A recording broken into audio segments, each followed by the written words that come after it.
The most important thing to recognize is that recovery is possible. If you are somewhere and you want to be somewhere else with the way that you use alcohol, you can get there. What's important is to not be discouraged and to have a mind towards being curious about different approaches and to try them all. What made alcohol the focus for Hello Sunday Morning? What led to that? My family are big drinkers, and now having done this work, been in this work, I would say that it's on the mild range of like familial challenges with alcohol, and like I have such deep empathy for people that go through really traumatic things with alcohol, and I'm like, I kind of stumbled into this area being like, oh shit, this is really needed for a lot of people. Everyone has the capacity to keep alcohol in their home or keep it away from them, and that's a way to self-regulate. Yep. Do you think that curiosity that you have was part of what led to the problem of using alcohol as a safety in the first place? Like, you're curious about the sensation that you get, you're curious about being able to numb the pain. Yeah, definitely. I've tried all different things to make myself feel better. What was your journey? Let me explain my story.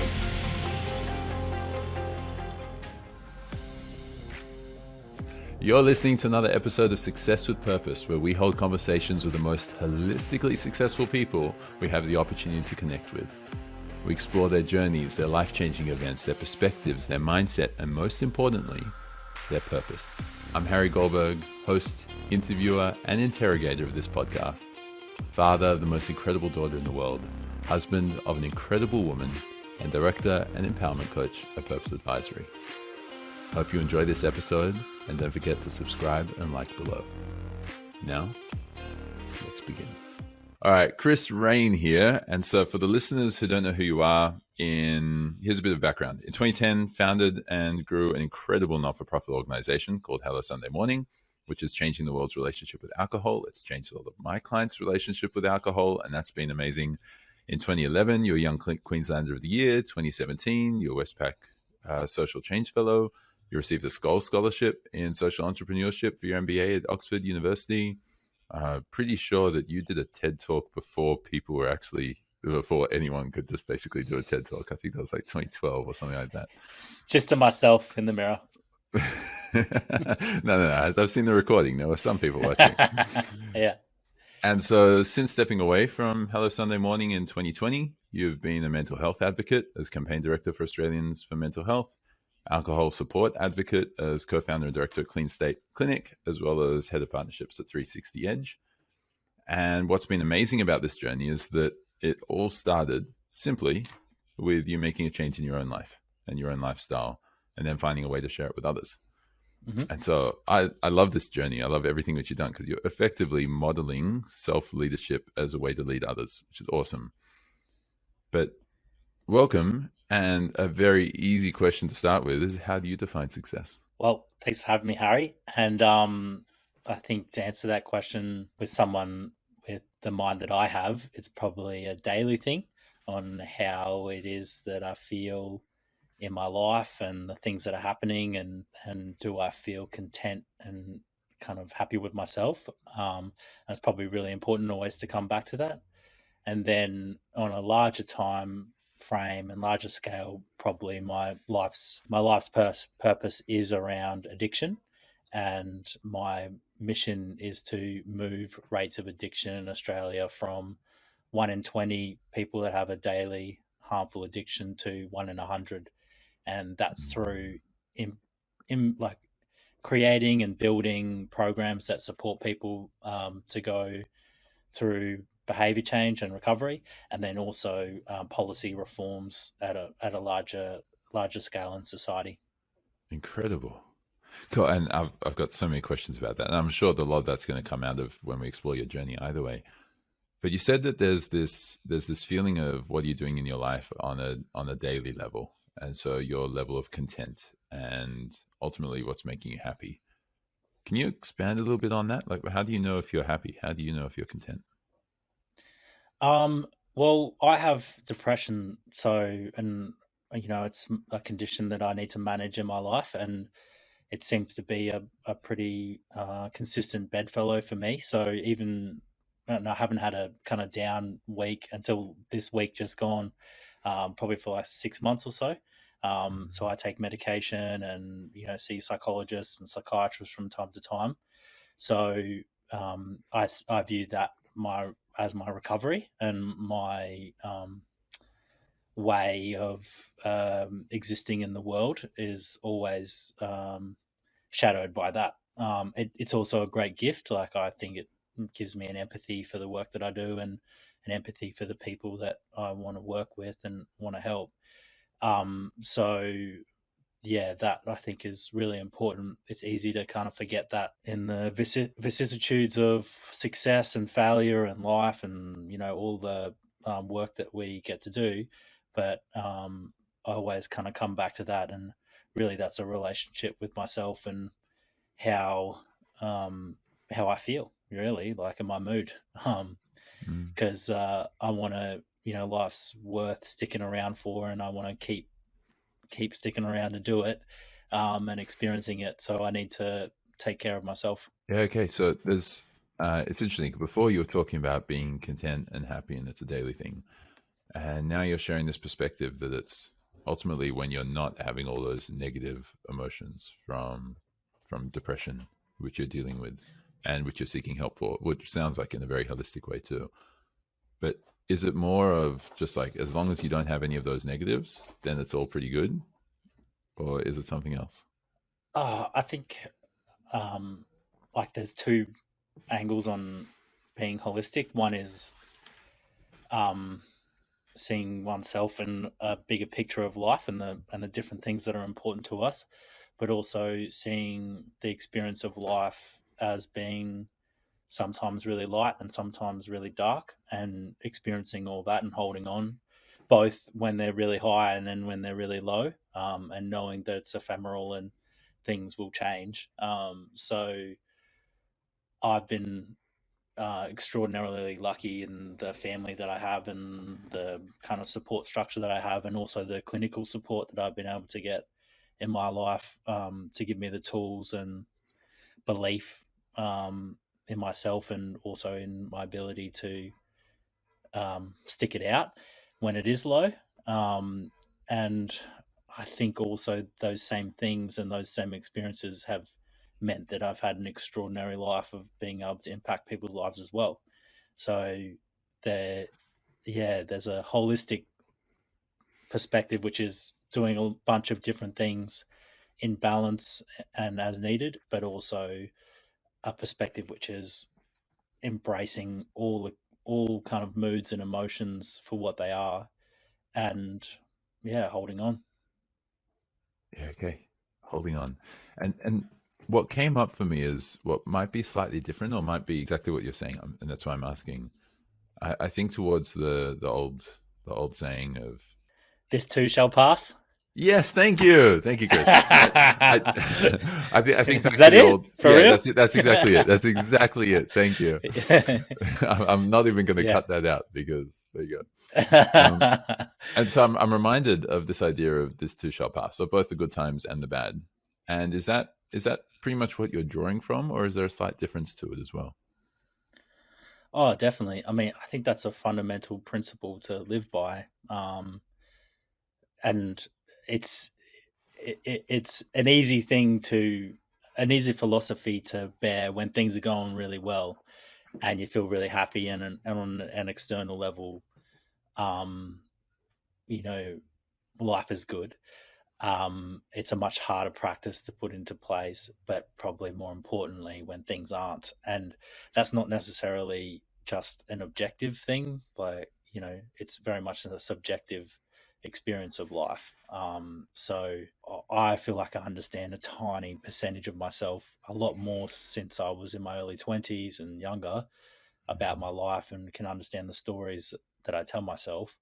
But those two are just stories as well, and they're always changing, and I'm always learning more about myself. But in the end, I'm just like a human that's trying to make my way through it all.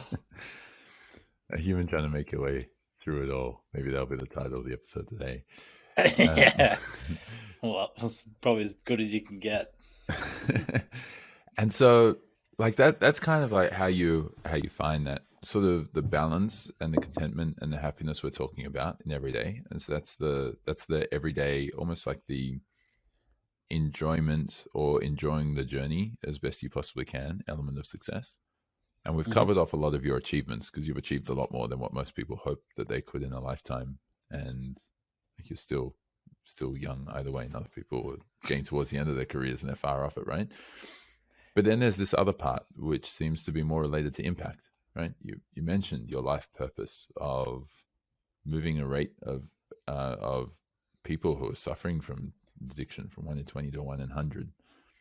And Yeah. so, like, would you consider yourself successful if you ignored that purpose, or does that purpose need to come into it in order to be a success as well? I think it's actually a really helpful thing for me, to have a guiding principle, or guiding story and narrative on how I want to spend my time in life, and also acknowledging the privilege that I have to do it. I think I've been really lucky in, you know, the achievements that I've had, have also come through a lot of luck of, like, where I was born, the privilege that I had, the Mm. education that I got, the color of my skin. A lot of factors that I didn't choose led to the achievements, or experiences of achievement that I've had in life. And I think that, yeah, it doesn't, um, what I've found in my life is that when I haven't got that kind of core narrative around what my purpose is, I haven't done as well, I think. Like, so it's more helpful to have a kind of impossible task that is not solvable in my lifetime, or unlikely to be solvable in lifetime, for me to tinker away at and work with people on and guide the things that I say yes and no to. It's part of, kind of part of my own recovery in its own way too. Wow. So you pick a goal which is almost impossible to achieve. And it's for you, it's the mere fact of pursuing that goal and pursuing that objective that's giving your life purpose. Yeah, I think that's probably pretty much it. And there's a, um, it's almost like perhaps trying to pick the healthiest ego one can have, um, and try and build that. Like, if my life is about, if I were to die tomorrow and I'm working on this goal that's beyond my reach, and I'm working every day on it, and I'm doing, kind of building partnerships and, developing programs and, um, exploring that and being curious about it. It's kind of it's a it's a passion that really helps. But at the end of the day, and I know, and this is sort of the cliff over the sort of coral bommy, like, into the deep waters, is that also doesn't really matter as well. Like, but it's I think I'm a better person for having it, and for not peering over the edge um, into nothingness too much. It does help me wake up and do the work that I do, and care for what I care about. And so that's been really important for me, and has changed over time. And there's been different periods, like when I left Hello Sunday Morning, I wondered whether I wanted to keep working in addiction or alcohol and drug space, and, or mental health. And I found that period quite, important to go through, hard, but also quite, relieving to come back into it and go, okay, I still really care about this, and I still wanted to do work in this way.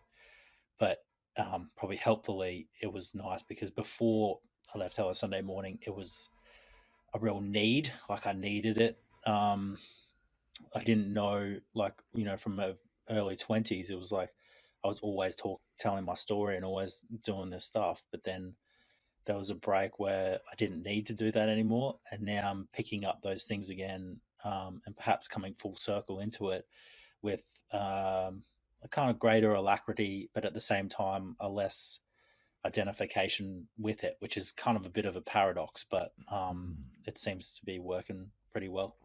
Well, how does that paradox work for you? Well, I think the paradox is that the idea that actually nothing really matters that much, like, and this too shall pass. The conclusion of that is that, well, nothing really that you do makes a difference, and at the same time, everything that we do makes a difference in its own little way, and they're two opposing um, ideas that I think you know one will never fully reconcile. Well, no, I won't. But I'll be intrigued by it, till the end of my days.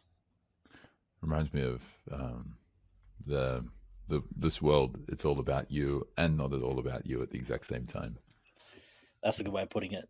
It's yeah, that's exactly the paradox. And I like, yeah, love. It's funny to like having these conversations, these meta conversations about your life when you do podcasts like this, like, and you perhaps think about things a bit. You look at it different. You look at your life and what it's about, and you know, helpful in small doses, I think. For someone like me, anyway. In small doses. All right, Don't think we'll about it have, too to much. make this a shorter conversation then. Yeah. Otherwise, it will feel like a therapy session. Got it. Oh man, I'm all about therapy, big time. Love it. Cool. All right, so maybe, and we could explore that too, but maybe let's take a few steps or a few decades back. What was your journey? Maybe start kind of like with your upbringing, how you grew up, that privilege which you kind of grew into, and then how you ended up facing some of the challenges which got you on the path you're on. Well, let me tell you, like, speaking about therapy, like, and if you have the resources and inclination and problems like mine, doing a year of psychoanalysis or, really investing in understanding that story, it was one of the best things that I ever did. So I did that. And so let me explain my story from the perspective of where I came to in through that process. Okay. Um, so I was born in Queensland. My family were, both my parents are GPs. My mum, uh, um, she had a pretty kind of challenging childhood with her mother leaving kind of their family and kind of developing, a bit of an abandonment complex, which then I've kind of inherited in my life. And then my parents broke up when I was young, so I was like in like kind of 8 or 9 or something like that. And so I always kind of had two things, which is a fear of being abandoned and also a need to achieve to win my father's approval. And so, working through therapy, it sort of explored these different issues and how they played out, not just in my relationships, but also like in my intimate relationships, but also in my work and how I, needed to go out and parent the world by building something like Hello Sunday Morning to make myself feel better. And it's not to discredit the work that Hello Sunday Morning did and does, but definitely there was a lot of myself into it and my need to understand that. And I think probably the best thing about doing a lot of kind of deeper psychoanalysis and therapy is that you tell these stories over and over again, and you have relationships with people, and the same thing happens. Fear abandonment, or I want people to love me for my achievements constantly, until the point that I had in therapy where, um, I was telling, my therapist these stories in a different manner, and he was like starting to yawn. I was like, this is really boring me too, like just telling the story over and over and over again. But it's the only way, I think, to get to a point where you become bored of your own narrative, like how you're a victim in the world and how the world should, change towards you. And so similarly, it's a bit of a paradox. Like, that is my story, like, where I've come from and why I've done what I've done, why I'm interested in it. And it still is my story, but it also isn't, in a way. And it's also my responsibility to have it and tell it. And so that's kind of been my journey. What's interesting now is the work that I'm doing. Before I started Hello Sunday Morning, I wanted to build things outside the medical model because, I wasn't a doctor, I wasn't, but I wanted to have a bigger impact by like kind of rebelling really. And then ended up having to retrofit a lot of the clinical practice into Hello Sunday Morning in the end, and was really resistant to that. Whereas now I've kind of come to peace with my parents in a much bigger way, and feel very grateful to them, and no longer need to, um, you know, put my story on them as to who I am and why I do what I do. It's all me now. Like I'm an adult. And what I'm finding is actually I'm really drawn to working with clinicians. So all my work, the principle of what I have is that I work with clinicians that have really deep expertise in particular issues, and my job is to make their work great and build them up, and build out their work with the skills that I've acquired. Um, so it's a bit of a full circle there. And so those stories still exist and still drive me, but just in different ways, and maybe, and I hope with um, less of a unconscious biased way, that they're something that I've fully explored but have command over. Amazing. And it's so much more committed to the purpose rather than just about you. It's like when I hear people really struggling with public speaking or being able to be confident in sharing their story with a whole bunch of people, the thing which will always, or almost always, at least in my experience, always get people out of their head in, oh my God, what if I stuff it up, and what if I do terrible stuff? It's not about you. Are you going up there just to talk for you, or are you going out there to be able to share your story with others? And it sounds like that's exactly what you've just started doing, or what you've been doing. Another just on that particular one, like I was doing a lot of kind of public speaking when I was the CEO at Hello Sunday Morning, and was still seeing my therapist as I was leaving it. And I like would get so worked up about giving presentations or like big things, and my thing with it was I needed it to be a home run every time. Like I expected standing ovations. I expected people to love me for it and be like, adulated and stuff like that. And my therapist once goes to me, and this profoundly changed my life. He was like, sometimes you're going to get up on stage and do a talk or go to a party and say something, and you might expect a standing ovation, but people are just going to go, and you get off the stage and that's it. And so I just seize every time before I go out to do a presentation or a big moment, I just think it could be just that, like just another experience that you have in life that is just like all the other experiences, and it's okay, like you're not going to die. Like it's all right. And that makes me smile. And I like always think about that before doing something like that. And it's all good, like there's nothing that important about it. And that, I think, for my particular psychology was really helpful, because now it's these experiences are much more playful than stressful. Yes, it's important to have some play in the world, right? And I guess that's what happens when you get a little bit out of yourself and just step away. And Totally. And so what made alcohol the focus for Hello Sunday Morning? What led to that? It's a bit of a confluence of things, and still is. Like, so I still drink now, and kind of take extended breaks or cut back, or just have an ongoing relationship with alcohol in my life. But a lot of the people that are in Hello Sunday Morning, that the organization support, are like in proper sober recovery. So it's an ongoing kind of grey area for me that's always kind of being managed. But to sort of go back to the beginning, I was 22. I just worked as a nightclub promoter. In my university days, drinking was a big part of my life. And I was working in an advertising agency at the same time, and this was 2007, and the Rudd government wanted to focus on youth binge drinking. So the agency that I was working at had to come up with a campaign that was focused on youth binge drinking, and the like it was like my professional world, my personal world sort of combined. Where I was like, actually, I don't know what piece of communication meaningfully changed the way I drink. Like, I don't know if anything would really. Like, it's so culturally ingrained, and that I kind of pulled on that thread a bit, and I was like, I'd be really interested to do a research project where I just stop drinking for a year to understand through by virtue of drinking a lot to then drinking nothing, what do I miss out on, like as an experiment.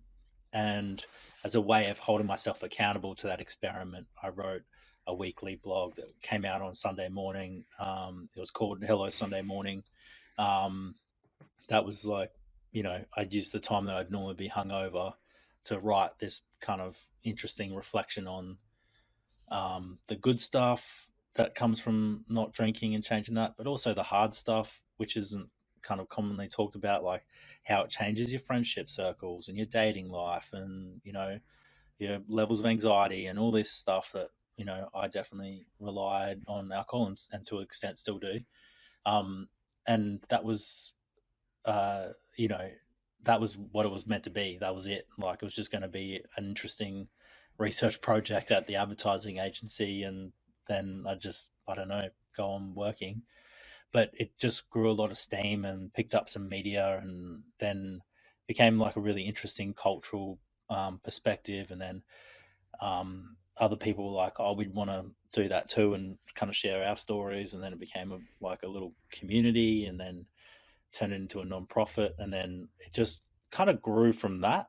Um, Most people expect I mean, I have my family are big drinkers, and now having done this work and been in this work, I would say that it's on the mild range of like familial challenges with alcohol, and like I have such deep empathy for people that go through really traumatic things with alcohol, and I'm like, oh, I kind of stumbled into this area, being like, oh shit, this is really needed for a lot of people, more than it is for me and my family. But by virtue of just kind of walking into it and doing something a bit interesting, it, that interest and passion and curiosity grew. And I think it's not like, necessarily it was like love at first sight in a way, or like trauma at first sight where I had this bad thing happen to me and I knew this is what I needed to fix in the world. It's sort of been more of a progressive thing over time. And then I've kind of come to fall in love with this challenge, which is how we use drugs and how we become addicted to things in our lives. And um, I think that it's a really complicated, challenging thing. But I think I've come to realize that actually there's a lot of people out there that, are asking for, need better support for it, and there's a lot of things that we can fix in terms of policy reform that actually would mean that a lot fewer people were addicted from the beginning. And so that kind of narrative drives my life today. So it's been a real progress to get to that point, and it's always evolving. Yeah, and that last point which you're making about prevention rather than recovery, is recovery that much harder than prevention from your experience? It's it's like that. I can't remember who said it when they. Um, I think it might have been Piaget, like about what, how much is nature and how much is nurture, and he said it's like the length and width of a field. Like, it's so, you can't have one without the other. Like, I Mhm. think we need both um, things to help people recover, like, and we need things that help people like prevent the necessity for it at the same time. And that's why my work is focused on both those twin areas. And so I think um, it's an illusion to think that if we just focused on prevention, that these problems wouldn't exist at all. Actually, systematically, they definitely would, and so we need both. We need, those reforms to happen to change it, but also those things will only happen if people who have the problem can actually help themselves or get the support they need to change it. So yeah, both are important. So, I mean, what's the overall solution? I know that's a really broad question, and you're like, yeah, it's just like it's really complex. I'm like, really, you're not going to give me a 2-minute answer how to stop drinking? But I mean, like, I've seen so many people struggle with alcohol and other drugs as well, but especially with alcohol. And some people like AA is really helpful, but only as long as they're going. And other people will talk about how AA is completely useless and worthless, and they feel completely judged when they're there. And some people talk to their GP, and the GP will prescribe some meds which will make them throw up whenever they're drinking. Other people speak to the GP, and they're like, yeah, you got to go see a therapist. And so there's no like clear line of sight. There's no clear way to handle the addiction, because everyone has different experiences with every approach, and every approach gives different things to different people. And so, yeah, so do you want to try and unpack that complexity a little bit? I would say the most important thing to recognize is that recovery is possible. Like if you are somewhere and you want to be somewhere else with the way that you use alcohol, you can get there. It just, what's important is to not be discouraged and to have a mind towards being curious about different approaches and to try them all and go on a journey with your own life on where you want to go, and know that also when you get there, maybe you'll go back and then you'll go back again, and that's the inevitable nature of life. So what really there are so many different things out there, and I think the gap that Hello Sunday Morning and the program Daybreak fills is that it is kind of like a community support, kind of like AA in your phone if you need that kind of support when you're going through a really tough time, particularly in the early days of changing, to be validated in that change and feel like we're social beings, so we need that validation. So it's a really important part that you also get from AA if you are there and perhaps have more of a kind of spiritual view of alcohol as being just an absolute no, and you're never going to drink again, and you need that commitment. So it really depends on the individual and what they want. From a larger structural level, my philosophy is that I think nothing that has a form of harmful addiction should have a license to advertise or brand. I think that things that are addictive and harmful should be accessible, but hard to get, and ought to exist within a different commercial model that they exist, so that because when they're really accessible, I think it's easy for us to pick them up really quickly. So I think that's where policy reforms and even take, for example, cigarettes. The price of cigarettes has gone up significantly, and I think to a point where now they're seizing, like the Home Affairs Office is tracking seizures of illegal nicotine tobacco. So like that price point is the right price point where a black market is actually formed, and law enforcement should really focus on that as the problem and regulating that, because things like cigarettes should be priced at that point, because that's the level of harm that they have, and they should have a difficulty. They should be difficult to access. And I think anything that has harmful addiction, whether it be nicotine, alcohol, gambling, perhaps even social media, ought to have that level of regulation around them. And that's where a lot of work needs to be done. So it's not a simple, like from an individual perspective, my advice would be like have faith and know that your recovery is possible. From a social perspective, in terms of the society we want to leave the next generation, there are a lot of reforms that actually do make meaningful change in the rates of addiction, and they need to happen and come into play too. Yeah. And what That's what not I really heard. a 2-minute answer. No, it wasn't a 2-minute answer, and I'm still trying to unpack it. But I mean, what I'm ultimately hearing is you're saying that everyone needs to take more responsibility for themselves and for society at large.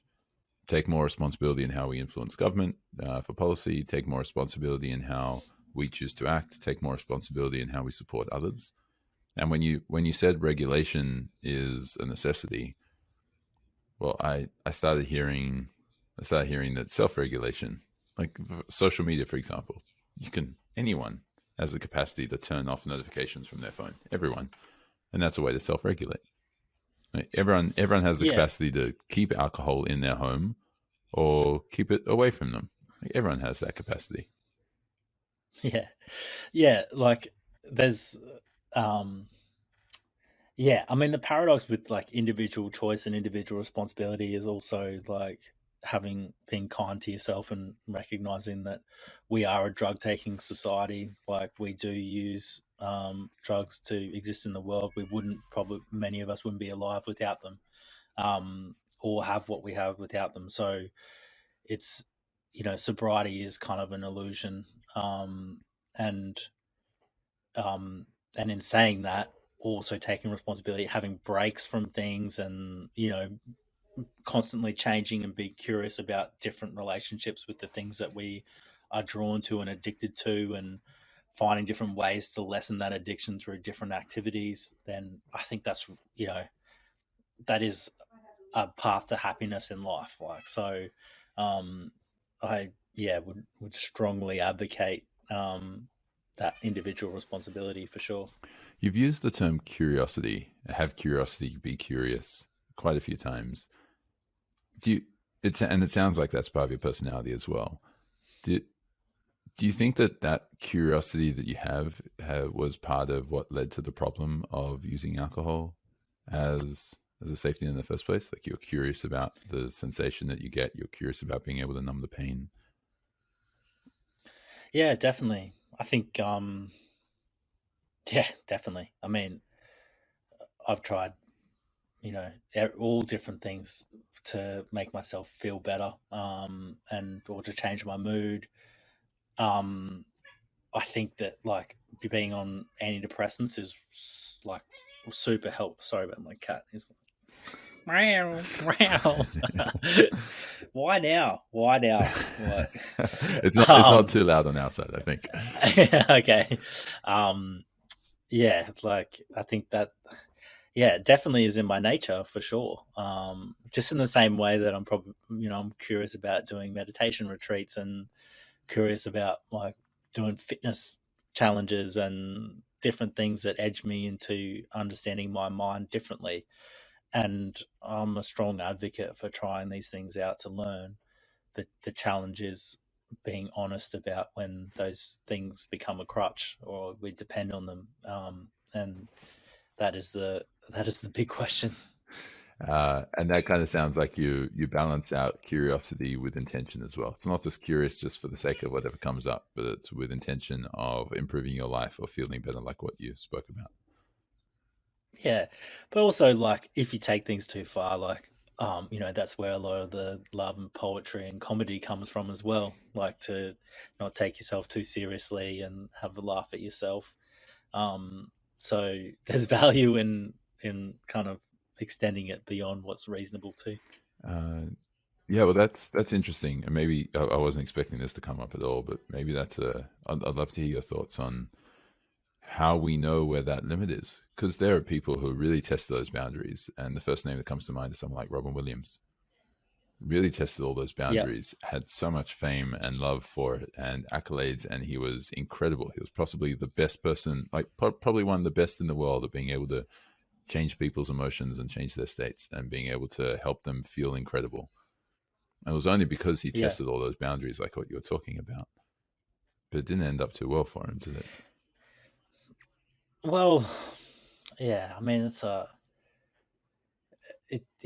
hard one to talk to. Like, to not know someone's individual kind of mental landscape and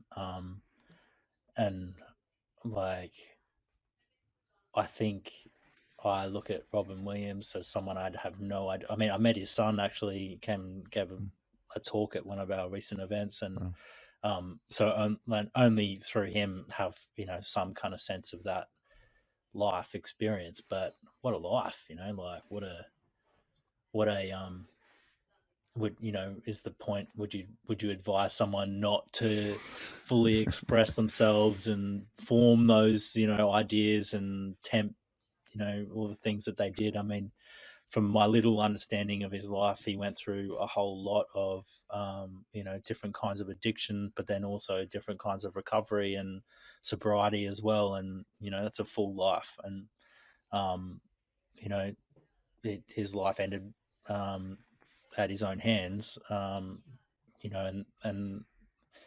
that's, a loss for him and for his family. But in a life of richness like that, I think you have to appreciate the beauty of what he did bring into the world, because it, as you said, like pretty incredible. His of work is amazing. And so then what I'm hearing you say is it's not just about our own responsibility to ourselves and our actions and supporting others with taking the actions that we think is right, but there's also this level of empathy which you carry around, which most people are probably just ignorant to, right? Yeah. I mean, you can connect with anyone, like, um, on some level. Like, I think that sometimes it's for a lot of people, with particularly, I think if people have done a lot of therapy or have done a lot of had the privilege of doing a lot of self-reflection, it's really easy to connect with them because there's a lot of ground you can kind of hold on to and talk about things. But um, I don't know. I have a deep faith in all human beings as being, like, there's parts of them that are amazing. And in fact, sometimes I really love when I talk to someone that, perhaps hasn't done all that kind of work or that exploration, and you open up something in them that they, you know, they don't feel comfortable sharing with a lot of people. And that for me is like a real moment where see something that, um, it's a real gift, like, and so I think I love those moments. Like, it's sort of, yeah, I really enjoy having those experiences with people that, yeah, like, it's a real privilege to do that. Beautiful. And you'd have had so many of opportunities to do that as well, given your line of work. Even though you never intended to actually do any of the clinical practice, you didn't even intend to do this, right? Yeah. It still kind of started as a mistake by you just doing something. It just kind of snowballed into it. Did you say steak? Sorry. No, I'm sorry, that was a joke. um, no, but like it was kind of just Yeah, like a it was. mistake, right? Almost, and just by accident, and you've ended up being able to have this gift of those moments which you referred to. Man, it's a wonderful life. Like, I pinch myself. Um, I feel like I found my, like, little kind of niche, like, in the same way, I think if you had, like, a person that was really passionate about woodwork and they just make wood, or Vincent van Gogh, like, just painted even though there was no real outcomes. I think I'm lucky that I'm, like, rewarded and kind of in, like, given credit for and given a lot of opportunities because of what I'm really passionate about. And I think it's like, it's a natural thing. I really love what I do, and I feel super lucky to get to do it, and be who I am. Like, I'm pretty stoked. I can see that smile on your face too. For anyone who's listening and not watching, Yeah. and so kind of you've as part of this process, you didn't kind of just fall into this person who has the opportunity to share your message and to be able to help people, even in one-on-one a lot of the time, I imagine. But you kind of ended up in a leadership role, and you started out with just this blog, and then a whole bunch of other people started sharing as well, and so it became this online community. Rather than, I guess, if you set out to do this originally, you probably would have created a resource center rather than a community to start with. and Yeah. and so you ended up taking this leadership role of this movement. And what have been some of the key lessons you've learned there? Well, I mean, that wasn't by design. Like, I remember the first person that, I was doing my blog for probably like 6 months of the year, and then the first person that was like my housemate at the time was like, "Oh, I'd like to do it." And I was like, "Nah, man, this is my thing." Like I felt really offended that he wanted to like kind of cramp my style, and then he managed to convince me that it was a good thing, and I'm really happy that it did, because then one happened, and then I was like, "Oh wow!" Like you can see the potential with the multitude of voices. As being a much more interesting thing than just one person, and then it just sort of grew and grew.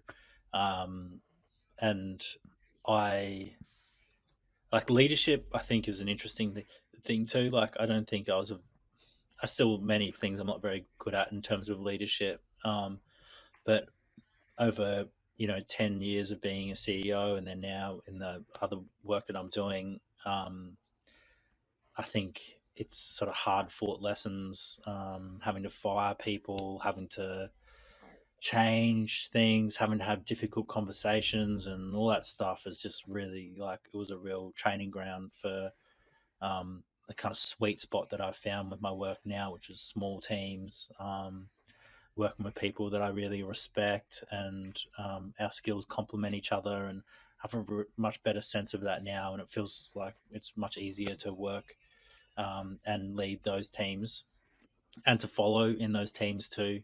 When I'm not the CEO, and I really, yeah, I love it. And it's so needed. Like to be a good leader, um, it's like being a good father or mother. Like you're a good parent, really. There's so many parallels, I think, um, and yeah, there are really good ways of being a parent, and there are really poor ways. Like, and it makes a difference, and the family feel it. Like, so it's a yeah, good thing to be. Can you, there's so much to unpack in what you just shared, but especially on that last point, being a great leader is like being a great parent, or a terrible leader like being a terrible parent. What do you mean by that? Yeah. Well, I think it sort of comes back to like the sort of year of psychoanalysis that I did. That I sort of, and so I have that lens. I see most things from a familial lens, like particularly if you have sort of traumas from your past, from or like that you think you have around like abandonment or kind of parental issues. So that's easy for me to look at work environments in a kind of familial structure. um, and and also my therapist kind of drove that home with me over that year. Like, so when I was leaving Hello Sunday Morning, for example, he's like, you should leave the organization the way you wish your father had left your family.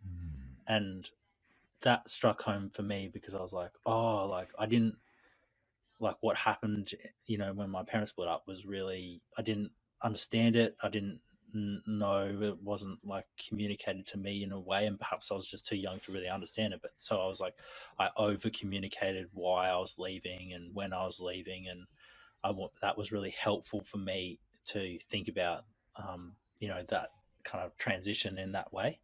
And I feel like I did a good job of succession, like with that view in mind. And then I see, like in being a parent is universal. Like everyone has one, you know, and their presence or non-presence impacts our life. And um, if someone gives you the privilege of working for you or working with you, and you are the one that's making decisions on where the organization's going, or you're the one that's raising the funds for it, or you're the one that's being a leader in it, it's a real privilege to be that parent. And you can use that power tyrannically, or you can use that power to lift people up and lift them out beyond the organization. And that's how I see really great leadership. And I, yeah, I really like, I think with the teams that I work on, I try and, do my best to play that play that role as best I can to yeah, be a good daddy. I think, and in a or in friendships, I think as well. Like we all sort of fall down, and when a good friend, I think, and even good partner, plays a parental role at different points in your life when you need to be taken care of. And And similarly, it goes the other way. Like when they need taking care of, that you show up for them and you're there for them, and like in a meaningful way. And all life goes like that. I think that's my own kind of little lens on the world, anyway. Beautiful.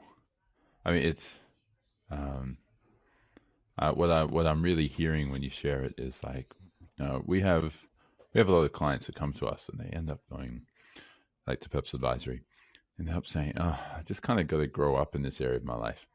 Like that's literally the verbatim. There's a lot of surprisingly huge number of people have used, whether it's with finances or if it's with making big life decisions or whatever. It's like, no, I think it's just time that I grow up, that I make proper decisions for myself, that I be intelligent about it. And I also find that a lot of people will, by default, try and refer to their parents for how they can learn. But people with more of a growth mindset will refer to professionals. And, or even if it's not Yeah, professionals, just surround themselves with the right people. They have to pay for them or find mentors or just find great friends, a better circle of people. And that's yeah, fundamental. that's good advice. Yeah, Um, yeah, totally. I mean, my friends give me shit for this because I'm a mentor accruer. Like I've probably like 10 different mentors in my life, and there's a familiar feeling that I get when I meet someone that I'm like, oh, you're kind of the character that I'd like to have when I'm 50 or 60 or 70. And in a way, they're all like, different mother and father figures. Um, and there was a time when I probably from 20 sort of 1 to 31 ish, where I, was really drawn away from my parents because I had to kind of put to rest the stories that I told myself about like how I was hard done by. And then now, like actually come, my 30s, I've come back to be much better friends with my parents in their own particular way, and really appreciate the kind of infrastructure that they gave me that made me who I am.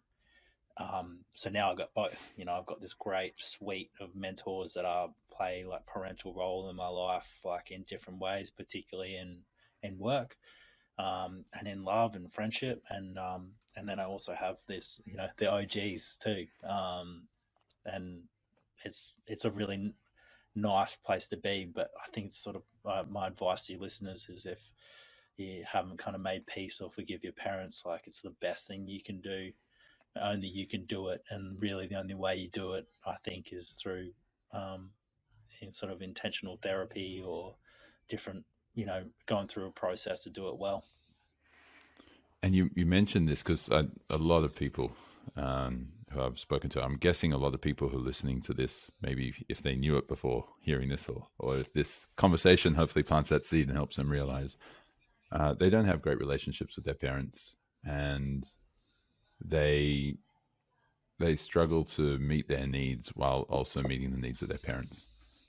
And what you just shared there is sounds critical, that you took some time withdrawing away from them before you could come back to them and reconnect. Yeah, I think probably the important steps are like, one, you have to get, find a third party to help you do that well. Then I think there's a process of like, telling that story as often and as long as you need with that third person until it gets boring and you realize it's your own story. Then I think there's a process of kind of having it out with each of your parents in their own way, like really asking tough questions about why and what happened, and in a safe way. And I also actually saw a therapist with my mum and my sister together, and that was also really, useful, and had different kind of experience with my dad. And then, that might happen a few times where you like kind of put the past in the past, and, put those stories to bed, where you're no longer insatiably curious about why what happened. And then I think you slowly come to forgive them, or forgive the story that you tell about them. And it's a never ending thing. Like, even this last week, my mum and I'm at my mum's house at the moment in Caloundra, and I haven't spent a lot of my adult life back here at all, and we were together, and when I was like really low this week, it was really shit for her because I'm an asshole and I'm really grumpy, and like I'm not a good person to be around when I do get low, and not a very fun person, um and she kind of like it obviously affected her as well. And then the couple of days ago we were able to talk about it in a way that was really productive, like and kind of come to an understanding about like what I'm going through, and not about her, and also how like we would like to communicate better together. And that's, man, to be able to do that with, like, for anyone to do that with a parent or parental figure, with a boss or whatever, like, it's a real gift. And I'm like, I'm really grateful to have someone like her that's open to that. Like, but I think it does take a lot of work. And I think if yeah, like, often I'll talk to people and ask them, like, have you forgiven your parents? Like, just randomly. And like, people will either say, yeah, like, and like, if they haven't gone through a similar journey like that, I wonder whether they still are holding on to resentments that aren't quite clear yet. Because I think everyone has to go through that experience. I don't know. Have you gone through that? What's your experience been like? I was so my journey is in 2016. I recognized I was living my life with the belief of you live and you die, so what's the point? And when you walk around with that kind of mindset, like for me, it was actually really positive. Well, it was positive in the tangible, materialistic sense, because I'm like, you live and you die. What's the point? Just have the nice things and do what you got to do, and put more effort into work so you can have the nice suit, nice tie, nice car, nice watch, nice whatever, and have that kind of fun. It was all ego driven, but probably because of the gift of secure attachment when I was growing up. It kind of manifested itself in a more productive way, or a less negative way, I guess we could say. I was really fortunate as part of that personal development journey, like that trigger, which changed it to life short, make the most of it, to start going to a whole bunch of seminars and reading a whole bunch of books and doing a whole bunch of things. And the nature of my conversations with my parents definitely changed off the back of that. I don't know when I'm releasing this, but they'll eventually hear this conversation, which will be quite nice. I think they'll agree with me.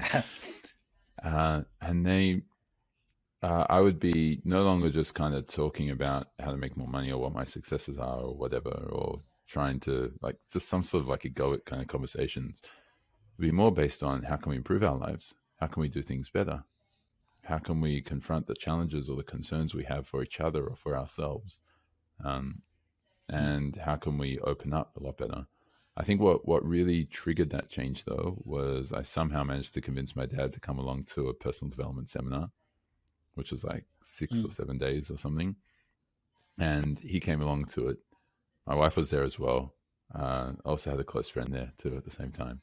And it was really beautiful because there were some amazing conversations that we were able to have. Like, we were staying in the same apartment as well. And so there were some great conversations we'd be able to have when going down to the beach in the morning and by the water, or just being able to eat breakfast on the balcony while we're just able to have these chats and kind of unpack a lot of the stuff which is going on and what we've explored, and from a common kind of thing. It's kind of like when you're having the common experience, like you shared that going to a therapist with your mum and your sister was really helpful, because you all have that common experience that you're able to all relate to and all connect over. And I suspect that all the challenges we have with our parents, and probably with ourselves because of the stories we tell ourselves as a result of the upbringing, as a result of the relationships we have with our parents, is primarily because of our just because of the quality of connection we have. If we've had a lot of poor quality connection or misguided connection, then we're going to struggle to feel really connected and have those beautiful experiences. But if we intentionally set more beautiful connection, then we'll tend to have more beautiful relationships, is my guess. Yeah, definitely. And like, well, also I think if you can go along to any kind of personal development thing or therapy with your parents, like it's the best. Like, I mean, and you see it, having done a lot of that stuff, like when, fathers and sons or fathers and daughters or, parents and their children go to that. Like, it's a really, like, it's such a good way to spend your time for like the little bit of time that you're in that environment. They're all good. And I think, um, you know, that is a really powerful part of our lives, that, spirituality or religion or personal development or like anything that is an intentional kind of process to, bring people together under some reflective experience is so good. Like, and it fast tracks a lot of that. It's an environment that fast tracks a lot of that. So it's really, really quite, um, yeah, it's good advice. Like it's always a good Well, it thing. comes back to exactly what you were Um, saying before. It's about how much intention you have. And so you can be curious, but be curious with intention. You can wake up every day, but wake up every day with intention. And then you're going to get better yeah, outcomes, right? yeah, totally, totally. I think my dad and I, we did, like he actually did a personal development course, and I was in a bad way, and he like paid for me to go and do it when I was, so like in that way we have that connection. Like he kind of did that. And then I really went like hook, line, and sinker into it, as you often end up doing, like kind of joining cults and sucking it all up and like being a true believer. And so I did that, um, and now what's interesting is our relationship is like the bond that we have, um is like we play golf together and we watch rugby together, and like it's really, but it's really special. Like we've also had like really hard conversations with each other, but like it's a real, there's a I used to find the lack of depth, um like a real, like, he doesn't understand me and he should understand me, I'm going to prove to him, kind of thing. And now it's like this real peaceful, just sort of, special relationship that we have. Sometimes we put expectations on each other, but 90% of the time it's just a really nice, like, good solid relationship. And I think a lot of that work was meant that could happen. Yeah, and it sounds like the actual physical things you did together and and the situations you're in didn't actually change that much. It was just the stories you're telling about Yeah. each other that changed, right? Yeah, totally. Yeah, that's so true. Actually, like, um, yeah, it's so interesting that like that is very true. It's a good observation, and yet so much has happened as well. Like, so much of those stories have happened too. And so you keep talking about feeling like you're a parent or being a parent, intentionally being a parent in every area of your life, except for not having your own kids, right? So Yeah, is it because you yeah. don't feel the need to have kids now that you're already pretty much a parent in every role in your life, or is there something else? I think that's part of it. I think, um, yeah, I don't feel like, I mean, so my parents remarried, and I got 13 siblings, Wow. in the kind of whole, like, steps and halves and everything. So like, and 80% of them have had kids, and multiple kids. So it's like, oh, what, you got, 20, um, nieces and nephews, like, and like I'm the second youngest, so I'm sort of, there's probably a few thoughts I've had about having my own children. I've like definitely flirted with it with, partners that I've had, and I think, doing it in partnership would be an awesome experience.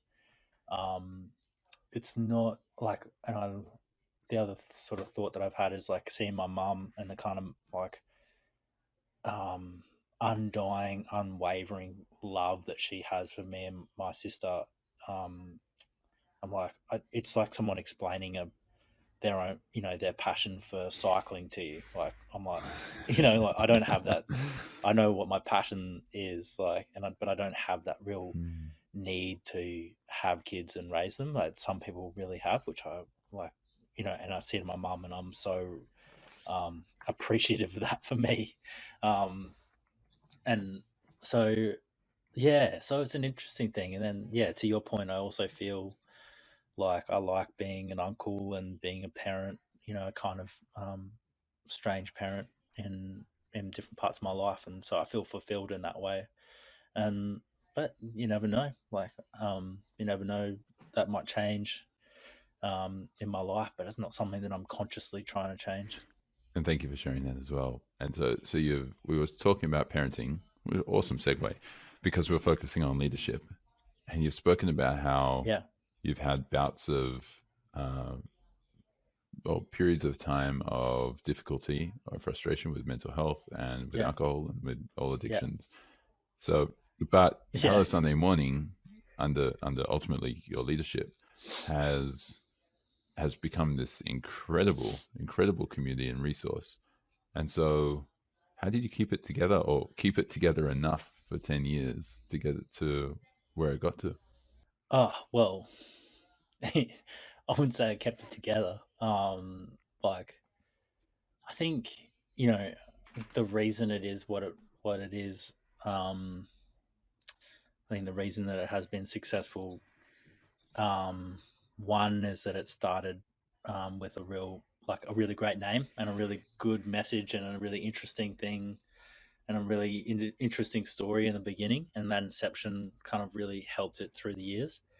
Um, Two, I think I was really lucky that I had a partner in Hello Sunday Morning who became the general manager, a guy called Jamie Moore, and our skills really complemented each other well. So, and when we went through tough times, we stuck together, and we were an incredible core team for that development.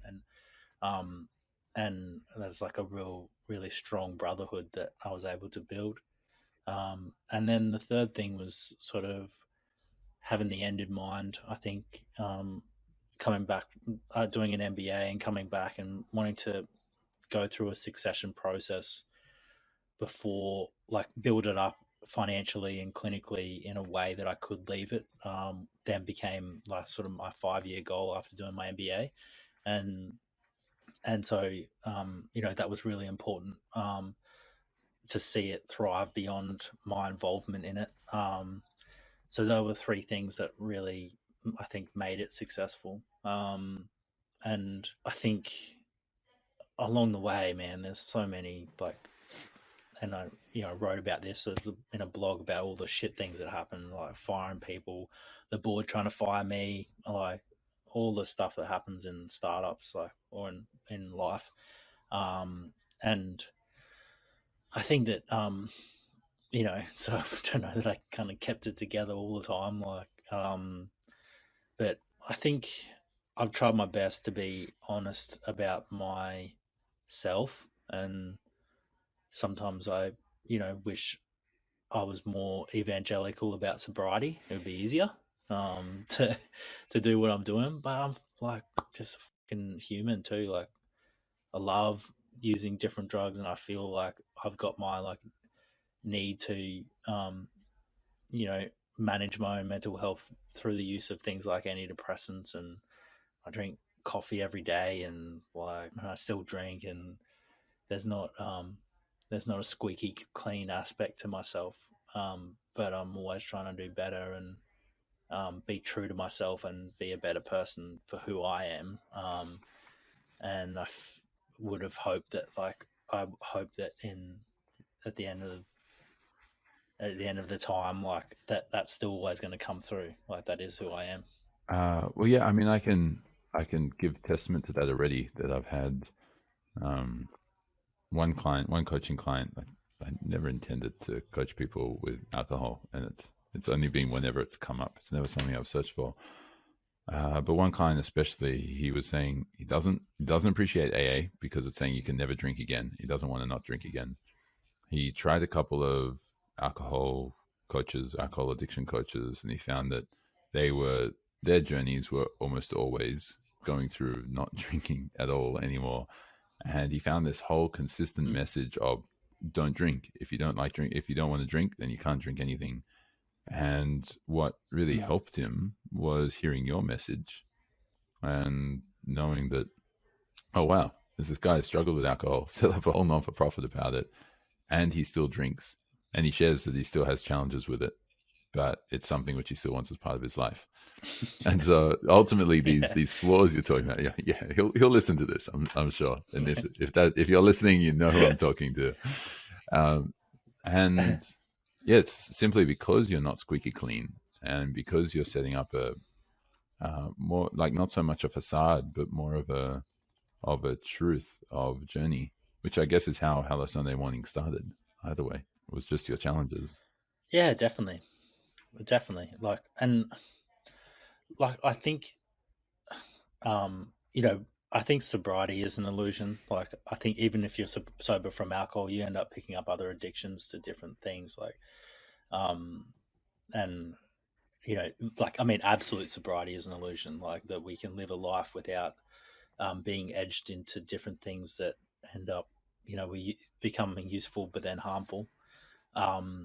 And I think life is about trying to diversify those things, to let go of the things that aren't helping us anymore, and know when we can, and find the help to do it. And that is a lifelong journey. And I 100% don't have the answers, but I do feel like the things that, or I hope that the things that I've created are helpful for people to ask those questions of themselves. And I'm happy with that. Yeah, okay. And although you're not just happy with that, because you got these big audacious goals which you wake up every morning to face, right, and to focus on.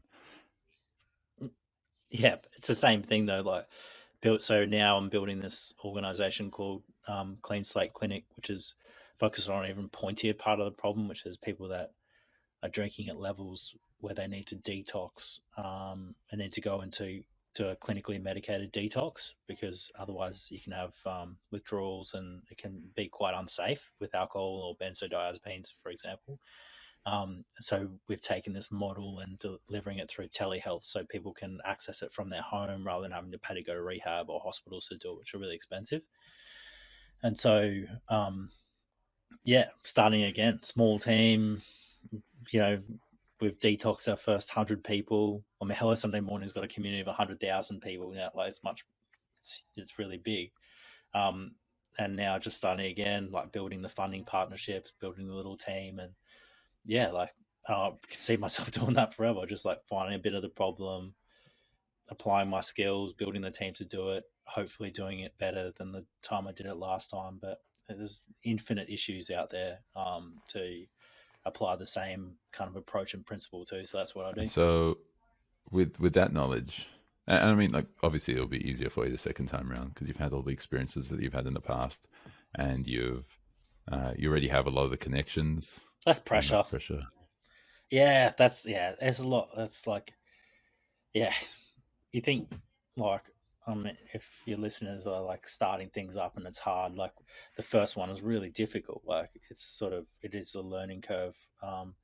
But I think especially if you've done one, you prove yourself, and it's sort of like, it doesn't matter if it fails as much as the ones before. So there's less pressure, and you have all these great networks and connections and skills and stuff. So it's much more playful the second time round than having to prove yourself, like, so that's just fun. Like, I really enjoy it. Imagine that, like I know any sport, like take tennis for example. Yeah, it's really shitty when you start because all the balls are going in the net or going way out. You can't even connect with it. But as you get that much better and you got the skills for it, it becomes more of a game that you can play, right? Yeah, totally. It's like, it's sort of, I guess the analogy would work in the way that, like, you go from, it's less, it's like, why tennis players are really good at golf. Like, their muscle memories, or basketball players, their muscle memories are so good. Like, and so whilst it's a different game, you still have that muscle memory of how to deal with things, and it's going to be all right. And so it's like going from one sport to another. Um, and it's not like you have to pick up all that muscle memory skill all over again. It's so much kind of easier, just to play. Like I think that's the kind of analogy that sort of feels Just play. like. And so, with that in mind, like, what do you wish you could tell your younger self? If you could chat with the Chris who's, I don't know, maybe even 10 years old or 15 years old, what would you go back and tell him? I'd probably just give him a hug, to be honest, like, and just listen to what he has to say. Like, I think that would be. I don't think I would. I don't think I would change anything about my life and where it's led me and what I've done. I don't have regrets in that way. Like, I'd be.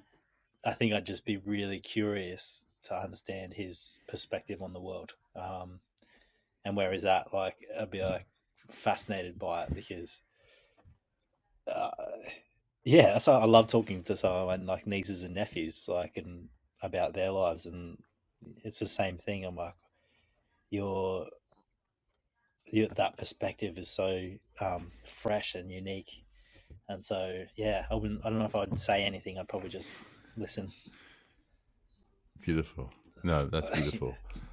All right. Well, what I'll do, because I'm mindful of time, and I know you got to go in a moment, but I'll give a bit of a summary of what I've heard you share, and then you can let me know if there's anything which you want to refine, correct, add to, Sure. replace, whatever.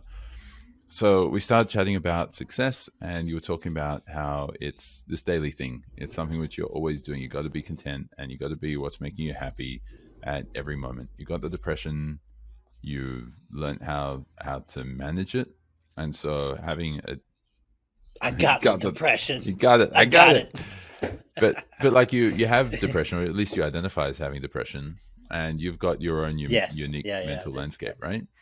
And so it sounded like part of your definition of success is not having a down week for 6 months is a success. And yeah, or embracing the down week, probably just understanding that it happens and embracing it would be like that's a small but very important victory for me. Embracing it when it's happening, that this too shall pass, right? So enjoy it while it's still there. Yeah, exactly. And then we spoke about your relationship with yourself. You've identified, or you hold a belief that life's worth sticking around for. And so you got to experience life when it's high, when it's low, and all of it.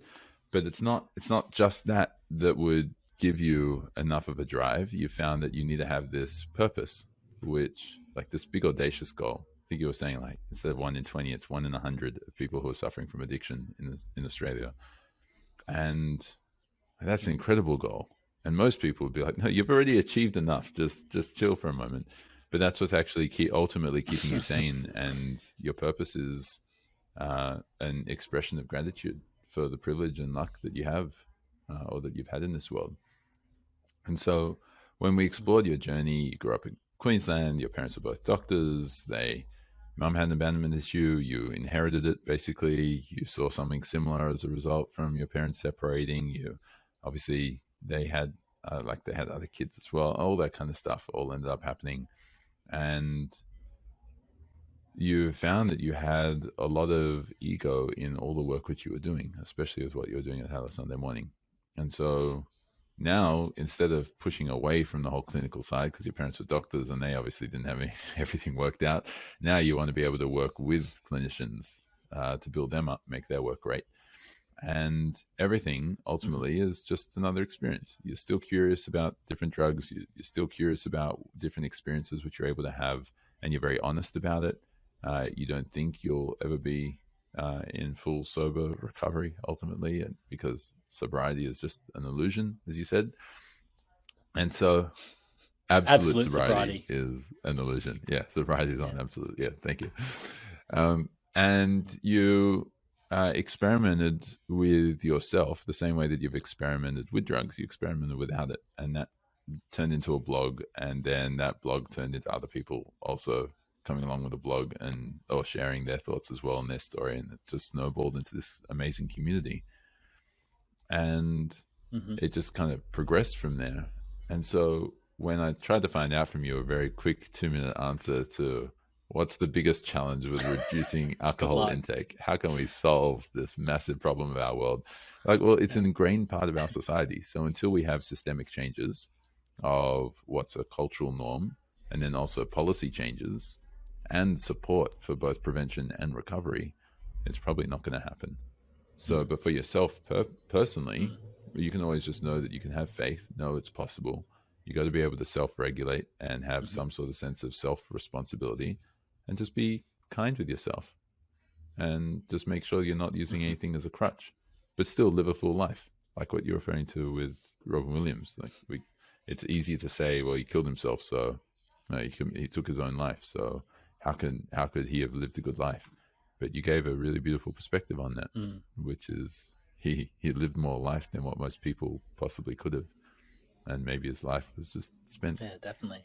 And so you learn about leadership, don't be offended by others shining as well. And we spoke a lot about how you become a parent in every interaction. And you become a parent as a leader, you become a parent as a friend, you sometimes perhaps even become a parent to your parents in some ways. And you ultimately find that you can be that supporting pillar and also that nurturing force in people's lives. And you help people understand the changes which are happening in their life, and just let them know that they're loved and they're worthy of receiving love, right? And I think the only thing which we really spoke about was how you kept it together for 10 years. And a big part of that was you're like, well, it started off really well. So when you start up nice and high, you got a long way to fall before you actually hit down, right? and you had an amazing business partner or an amazing partner who his strengths complemented your weaknesses and vice versa. And you were able to go through the succession process properly and do it well and be true to yourself rather than just pretending to be this squeaky clean, amazing person, which has actually reached more people than what you probably would have done otherwise. And I think you ended up saying that if it was your younger self that you could see, you wouldn't try and tell him anything. You'd say, great, you can have all these experiences in life. But beside that, you just listen to him, hear him out, let him know everything's going to be okay, and be curious about his perspective of the world. Totally. That's a good summary. I imagine you're good at doing that. I've had some practice by now.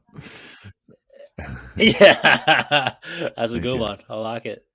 My pleasure. Thanks for having me on, man. Thanks for being on and sharing your story. I really appreciate it.